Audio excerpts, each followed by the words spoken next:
ரொம்ப நேரமா நானே பேசிட்டு இருக்கிறது போர் அடிக்குதுல்ல? ம். Let me come to the point. சில சமயம் தவறான முடிவுங்க கூட நல்ல இடத்துக்கு கொண்டு போகும்னு சொல்லுவாங்க. இப்ப நடந்தது அப்படிதான். எவனோ பணக்காரனா ஹைதராபாத்ல டாக்டருங்கிறான். அவனே வந்து கல்யாணம் பண்ணிப்பானா? இதெல்லாம் நம்பலாமா வேணாமான்னு நீங்க யோசிக்கிறீங்கல்ல? ஆஹா, அப்படி ஒண்ணும் இல்லங்க. ம். ஆ, உங்களுக்கு ஒரு விஷயம் சொல்லட்டுமா? ஐ மீன், ப்ளீஸ் டோன்ட் ஜட்ஜ் மீ. ம்.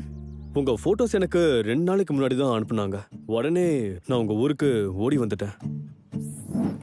நீங்க போன எல்லா இடத்துக்கும் நான் உங்க பின்னாடியே வந்தேன். ரோட் சைடு ரோமியோ மாதிரி சுத்திக்கிட்டே இருந்தேன்.